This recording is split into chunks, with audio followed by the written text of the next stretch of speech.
Hello and Assalamu alaikum. Sabiha Imran here at Park English Link, and the topic that I brought for you today is all about imperative sentences. Urdu में कहते हैं हुक्मिया जुमले. ये किस तरह के जुमले होते हैं, इनका स्ट्रक्चर क्या होता है और किस तरह से हम उर्दू से इंग्लिश में चेंज कर सकते हैं, ये सारी की सारी बातें आज हम डिस्कस करेंगे. Well, before just moving on to the topic, I would rather like to discuss a little about a sentence. What is a sentence? क्या है एक जुमला, क्या स्ट्रक्चर होता है एक एवरेज जुमले का? Well, a sentence is described as a group of words that contains a complete sense. कहा जाता है कि जुमला अल्फाज का मजमुआ है जो एक मुकम्मल सेंस जो है वो देता है या रखता है, ठीक है. और जो इंग्लिश सेंटेंस है, अगर हम उसकी बात करें तो we have a subject, then we have a verb and then we have an object. Okay, so subject verb object, that is the structure of a regular sentence. Okay, and imperative sentence, हुक्मिया जुमला, it is a bit different, ठीक है. It does not follow the usual structure of a sentence. Okay, so पहले तो हम ज़रा यहाँ पे आपके लिए कुछ 3 सेंटेंसेस मैं यहाँ बोर्ड के ऊपर लिख रही हूँ, फिर हम देखेंगे कि इन सेंटेंसेस के अंदर क्या डिफरेंस है और क्या उन तीनों का मैसेज एक ही है या नहीं. Okay, see the first one.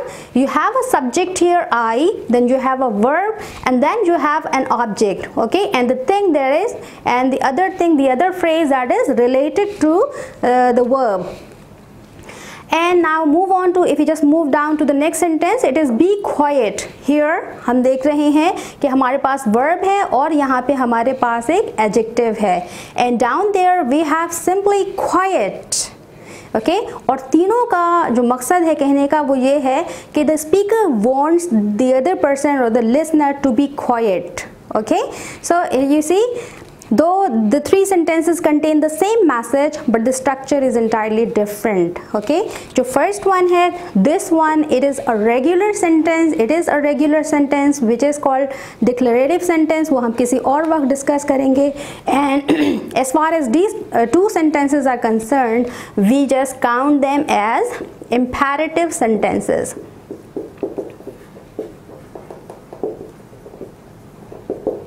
Okay, so these 2 sentences are imperative sentences, and now I'm going to tell you what are imperative sentences, what is their structure. Now it's time to discuss the structure of an imperative sentence. Since an imperative sentence is naturally directed at someone, so there is no need to use the subject you. Okay, अगर उर्दू में कहें तो speaker जिससे बात कर रहा है वो चूँकि सामने ही मौजूद है, इसलिए उसे you पुकारना ज़रूरी नहीं है, ठीक है. तो imperative sentence जो डिफरेंट होते हैं रेगुलर सेंटेंस से, वो इस वे में भी होते हैं कि इनमें कोई सब्जेक्ट नहीं होता है. सेंटेंस शुरू होता है directly base form of the verb के साथ. The sentence begins with the base form of the verb, जिसे हम उर्दू में वर्ब की पहली फॉर्म भी कहते हैं या first form of the verb भी कहा जाता है. See, we have to write the first form of the verb first of all, and then we have to say something about the verb. Okay, something that is related to the verb. For example, if your verb is complete, then you have to write what. Okay, if your verb is call, then you have to give the answer of whom. If your verb is speak, then you can write how to speak. Or if your verb is go, then you can write where to go. So we have to write the first form of the verb, base form of the verb. और उसके बाद हम कहेंगे कि उस verb से relevant जो information है, what, whom, how और where के हिसाब से वो हम जो है लिखेंगे.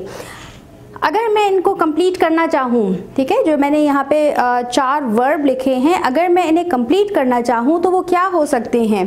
कंप्लीट, कंप्लीट इट, इसे मुकम्मल करो. अगर इसको मज़ीद बढ़ाना चाहें तो इसे अभी मुकम्मल करो, कंप्लीट इट नाउ. अच्छा, देखें कि टोन जो है वो भी बहुत इंपॉर्टेंस रखती है. कंप्लीट इट नाउ, तो इट बिकम्स एन ऑर्डर. अगर मैं इसके साथ प्लीज़ लगा दूँ, कंप्लीट, अगर मैं इसके साथ प्लीज ऐड कर दूं तो क्या हो जाएगा? Complete it now please. So it has become a request now, ठीक है. So complete it now please. Next sentence, call, call whom, call him, call him, उसे जल्दी से बुलाओ. अगर हम ये कहना चाहें उसे जल्दी से बुलाओ, कॉल हिम इमीडिएटली और call him quickly. Next one is speak. How to speak? Speak in a nice way. In a nice way. अच्छे तरीके से बात करो.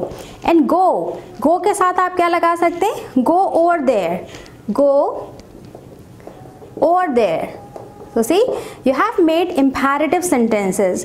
ठीक है, imperative sentence का स्ट्रक्चर बहुत अच्छे से आपके समझ में आ गया है. इसे अपनी नोटबुक में लिख लीजिए और प्रैक्टिस करते रहिए. ठीक है. Now we have seen the structure of imperative sentences. Now there are imperative sentences which begin with do not. ठीक है. सो जो इम्पैरेटिव सेंटेंसेस नेगेटिव फॉर्म में है उन्हें हम कैसे बनाएंगे वो देखिए. बोर्ड पे मैंने कुछ थोड़ा सा आपके लिए लिखा हुआ है. If you want to make an imperative sentence in a negative way then वो you have to use do not here. Since the subject you is understood or implied, then we have to use do not for that. Okay, so do not आ गया आपके पास शुरू में. Then you have to write the base form of the verb and then you have to say something about that verb related to that verb. For example, I have written a few examples here. Complete it now. इसे मुकम्मल करो. Call him here. उसे यहाँ बुलाओ. Speak like this. इस तरह बात करो. Go over there. वहाँ जाओ. नेगेटिव में क्या हो जाएगा? Don't complete it now. Okay, it will be don't complete it now. अभी मुकम्मल नहीं करो. Call him here. Don't call him here. Don't call him here. And then don't speak like this. Don't speak like this and don't go over there. It's not only do not that you can use here, but you can use never as well, which is a negative word which contains negation in itself. Okay, so आप do not की जगह और क्या use कर सकते हैं? आप never use कर सकते हैं. ठीक है, so आप do not की जगह never भी इस्तेमाल कर सकते हैं. वो आपको negative ही sense देगा. Now let's talk about the punctuation and the tone of the voice. अब हम बात करते हैं कि punctuation क्या होगी और आवाज़ का उतार चढ़ाव कैसा होना चाहिए.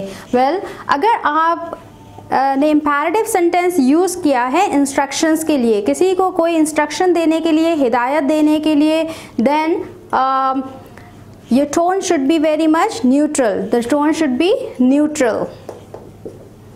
For example, take some rest. Take some rest. It's a neutral tone. And for a request, your tone should be very polite. Okay, for a request, the tone should be polite. For example, do me a favor please, or please do me a favor.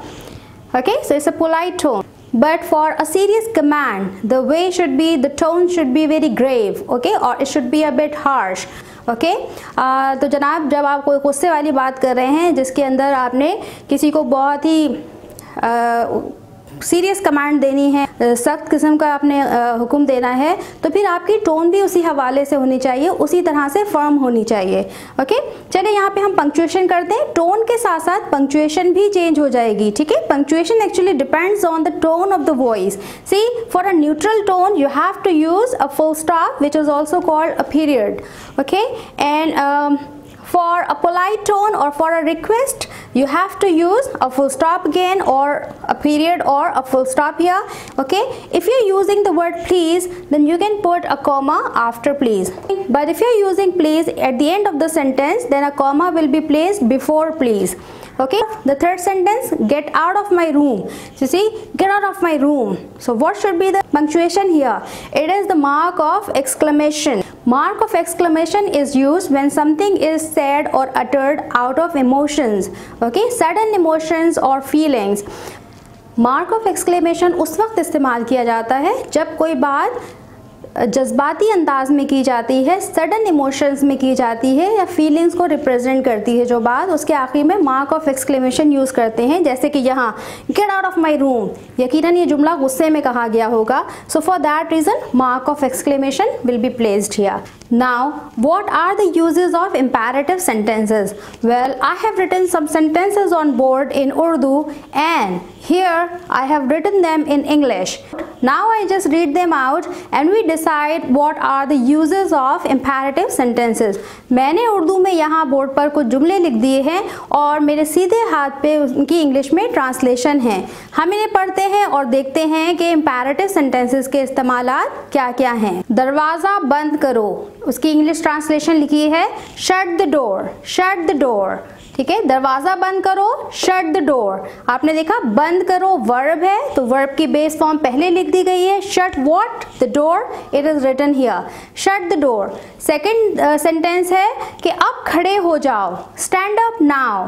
ठीक है, आप देखिए इन दोनों sentences के अंदर command है, order है। ठीक है, कमांड और ऑर्डर, इट मीन्स दैट जो पहला यूजेज हो गया है, it means that imperative sentences का जो पहला यूजेज है वो हो गया कमांड या ऑर्डर देने के लिए। अब थर्ड सेंटेंस देखते हैं कि वो क्या है कि थोड़ा पानी गर्म करो और इसे कप में मौजूद टी बैग पर डाल दो, यानी किसी चाय की रेसिपी का हिस्सा है तो वो किस तरह से है, कुछ पानी गर्म करो या थोड़ा पानी गर्म करो, boil some water and pour it over the tea bags in the cup. इसे पोर कर दो टी बैग्स के ऊपर जो कि कप में मौजूद है। यहाँ पार्क ना करें, डोंट पार्क हियर। ये दवा दिन में 2 बार लें, take this medicine twice a day. आपने नोट किया होगा कि इन सेंटेंसेस के अंदर इंस्ट्रक्शंस मौजूद हैं। ठीक है, जैसे कि जो पहले दो सेंटेंसेस हैं ये किसी रेसिपी का हिस्सा लग रहे हैं जहाँ पे इंस्ट्रक्शंस होती हैं, प्लेन इंस्ट्रक्शंस होती हैं।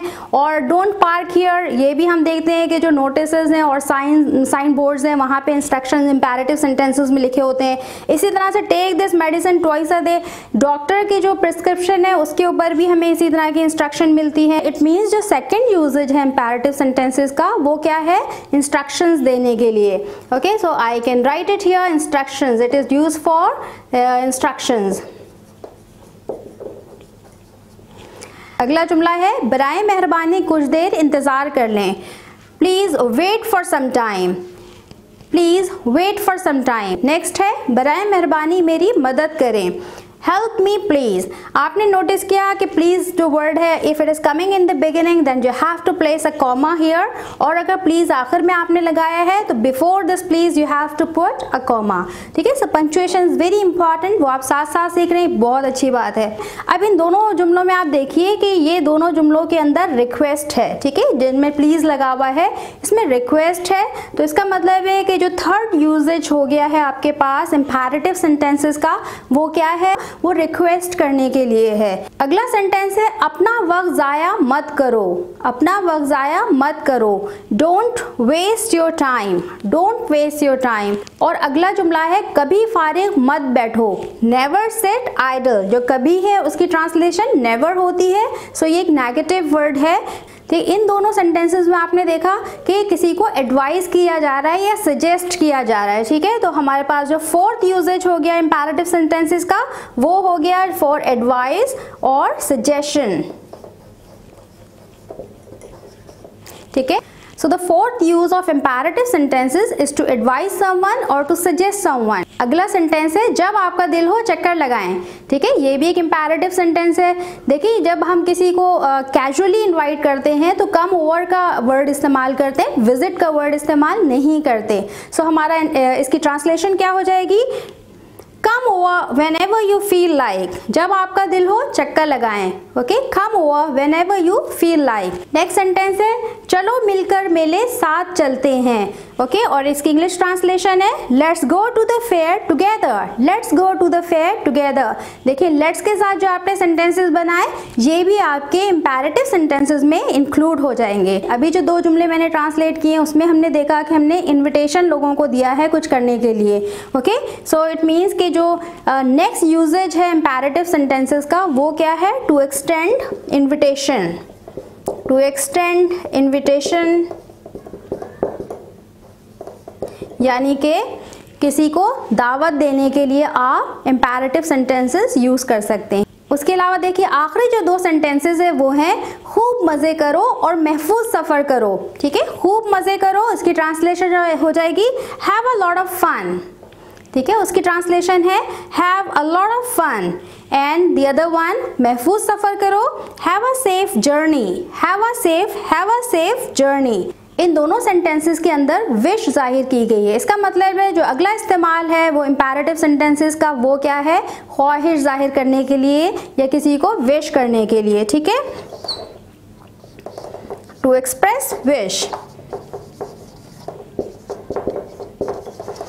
Okay, so imperative sentences can be used to express wishes. These are the 6 uses of imperative sentences. ठीक है, हमने ट्रांसलेशन भी कर ली, उसके साथ हमने देख लिया कि imperative sentences कहाँ कहाँ पे इस्तेमाल किए जा सकते हैं।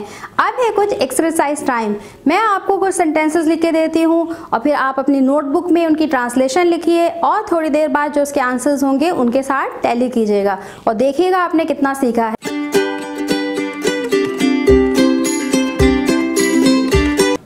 बोर्ड पर उर्दू में एक एक्सरसाइज लिख दी गई है आपके लिए। उर्दू में कुछ जुमले लिखे गए हैं। आप वीडियो को कुछ देर के लिए पॉज कीजिए, इनको अपने नोटबुक में लिखिए, इनको ट्रांसलेट कीजिए और उसके बाद ट्रांसलेशन के बाद अपने आंसर्स टैली करें और देखिए कि आपके कितने आंसर्स दुरुस्त हैं।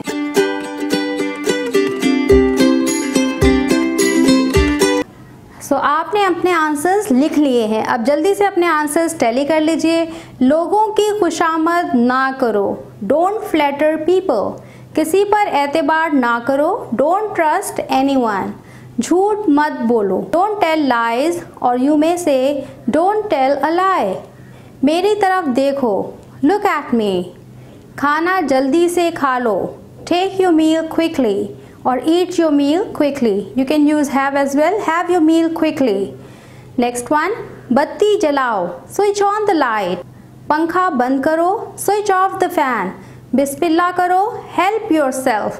ठीक है, बिस्मिल्लाह करो या आगाज़ करो या इब्तिदा करो या शुरू करो, तो it can be help yourself. ये एक idiom है, help yourself, शुरुआत करो, ठीक है, या बिस्मिल्लाह करो। बाएं हाथ चलो, keep to the left. दाएं हाथ चलो तो क्या हो जाएगा, keep to the right. Well, so this was all for today. और मुझे पूरी उम्मीद है कि आपने बहुत अच्छे से इम्पेरेटिव सेंटेंसेस का स्ट्रक्चर, उनका इस्तेमाल और उन्हें बनाना भी सीख लिया होगा। ठीक है, इन सेंटेंसेस को अपने पास लिख लीजिए, प्रैक्टिस करते रहिए। रोज़ाना इसी तरह के जुमले जो आपकी डे टू डे लाइफ में आते हैं उन्हें बनाने की कोशिश कीजिए। सबसे अच्छा तरीका इंग्लिश सीखने का ये है कि आप इंग्लिश में बात करना शुरू कर दें। और बेशक आप टूटी फूटी इंग्लिश शुरू में बोलेंगे और लोग आपका मजाक भी उड़ा सकते हैं, तो don't worry about them at all. Keep on speaking. It is not your native language. You're likely to make mistakes, but sooner or later आप बहुत अच्छे से इंग्लिश बोलना सीख लेंगे। ठीक है, अगर आपको आज की वीडियो अच्छी लगी है तो थम्स अप तो बनता है। ठीक है, और अगर आपने चैनल अब तक सब्सक्राइब नहीं किया है तो इसे फ़ौरन से सब्सक्राइब कर लीजिए। नोटिफिकेशन के लिए बेल आइकन को प्रेस करना ना भूलें और सीखते रहिए और आगे बढ़ते रहिए। मुझे अपनी दुआओं में याद रखिएगा। Take care of yourself and the other people. अल्लाह हाफिज़ एंड गुड बाय।